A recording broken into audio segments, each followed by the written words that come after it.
Je suis fière d'être Rome. Je ne dis pas aux gens « Bonjour, je suis Sandra et je suis Rome ». Je leur dis tout simplement « Bonjour, je suis Sandra ». Bon, c'est vrai que j'ai un nom assez classique chez les Roms, donc je finis toujours par dire que je suis Rome. Et la plupart du temps, on me dit « Tu es Rome, c'est vrai ?» On ne dirait pas « Tu n'as pas la peau très mate et en plus, tu es très moderne ». Diplômée en gestion des affaires, Sandra Heredia fait mentir les stéréotypes au sein comme en dehors de sa communauté. Les expulsions de Roms par la France ont été unanimement condamnées par les organisations roms espagnoles. Le 4 septembre dernier, Sandra est allée manifester à Paris avec l'Organisation des femmes roms diplômées d'Espagne, à Moradi Fakali. C'était incroyable, une expérience émouvante parce qu'on a défilé en tant que représentant du Conseil d'État de la population rome. On avait notre banderole et le drapeau de l'Espagne. Les gens nous demandaient ce qu'on faisait là. On est allé de la rue de la République à la place de la Bastille. Les gens nous ont remerciés d'être là, d'être venus les soutenir. Manuel García Rondón, d'une autre organisation espagnole, était aussi à Paris. Cela nous fait très peur. Nous sommes contre l'attitude de Nicolas Sarkozy et du gouvernement français. Mais le plus déstabilisant pour moi, c'est que ça se passe dans un pays qui se veut le père de la démocratie, de la fraternité, de l'égalité et de la liberté. Les Roms ne gênent pas parce qu'ils sont Roms, pas du tout, ils gênent parce qu'ils sont pauvres.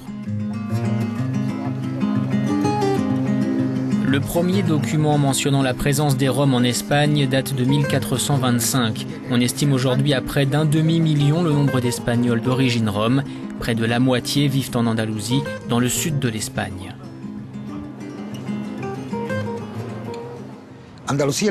L'Andalousie, c'est la terre promise des Roms. La clé, c'est la cohabitation, la connaissance mutuelle. En vivant côte à côte, nous avons pu éliminer toutes sortes de barrières, au point qu'aujourd'hui, on ne sait plus si nous, les Roms, sommes devenus un peu andalous ou si c'est l'inverse.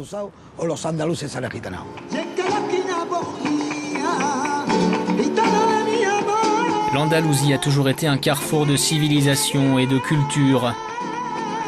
Les visages et la musique offrent un reflet de cette réalité. Mais comme partout par le passé, les Roms ont été persécutés sur le sol espagnol. La politique des dernières décennies reposait essentiellement sur des aides et des plans dédiés aux Roms. À présent, il s'agit de passer de la tolérance à une véritable intégration.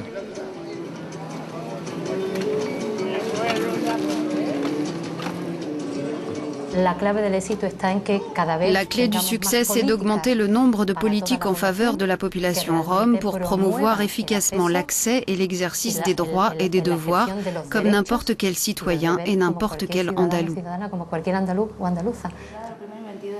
L'arrivée des Roms en Espagne s'est faite à une autre époque de l'histoire dans un autre contexte politique, économique et social.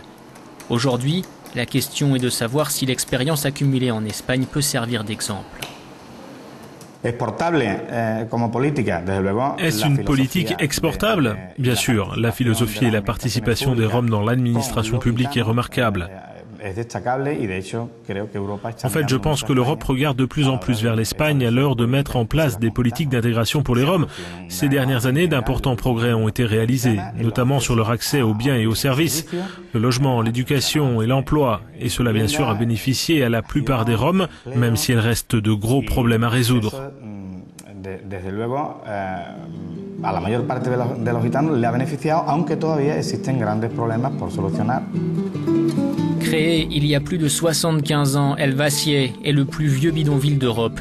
Il se trouve à Séville, à quelques minutes du centre-ville. Le général Franco était venu en personne promettre des logements à ses habitants. Plusieurs décennies d'espoir déçus ont passé. El Bacio abrite encore près de 900 Roms. Dès que vous dites que vous venez d'El Bacié, on ne vous retient pour aucun boulot.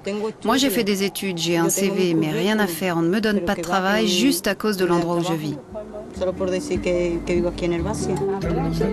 Des Roms d'Europe de l'Est sont également arrivés dans ce campement, mais les autorités andalouses n'autorisent plus la construction de nouvelles cabanes.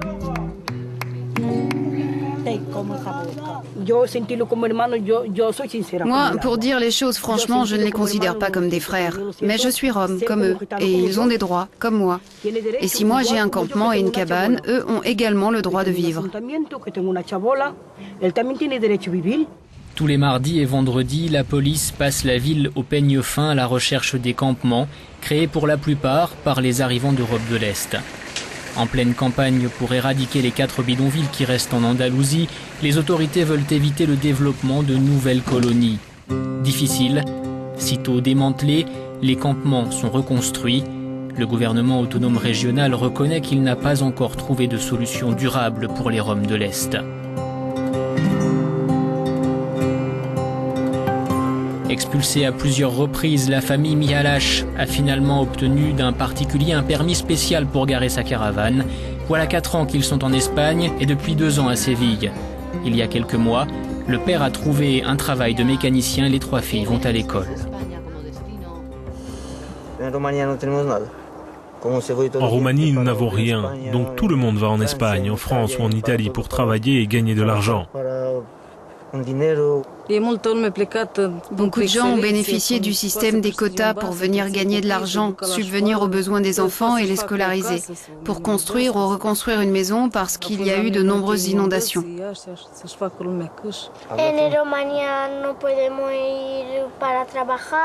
En Roumanie, nous ne pouvons pas travailler. Là-bas, nous n'avons pas de maison et ici non plus. Et maintenant, mon père a un boulot et il y va tous les jours.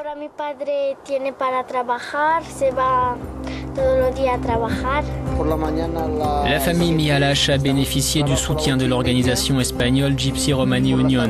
Celle-ci a établi un centre d'information pour cette communauté. José se rend régulièrement chez les Mihalach pour voir comment leur situation évolue. L'Union Romani est une entité 100% rome. Elle considère le peuple rome comme un peuple universel. Quand on observe cette augmentation de la migration depuis l'Est de l'Europe, on se rend compte que ces nouveaux arrivants ont un certain nombre de besoins. Les liens de fraternité entre Roms nous poussent à intervenir et à agir sur la situation sociale dans laquelle ils se sont mis pour améliorer leur niveau de vie. Depuis les rives du Guadalquivir qui baigne son quartier de Triana, Manuel García Rondón est convaincu que l'heure des Roms est proche. L'Europe vieillit. Nous sommes 12 millions de Roms en Europe. Nous sommes un peuple très jeune. Vous allez avoir besoin de notre main-d'œuvre. Traitez-nous comme il faut, parce que vous aurez besoin de nous à très court terme. Ne soyez pas méchants avec nous, s'il vous plaît. Ainsi s'achève ces reportages sur les Roms de la ville espagnole de Séville. Escale suivante de cette série consacrée aux Roms, la Hongrie, au cœur de l'Europe. Rendez-vous la semaine prochaine dans Reporter.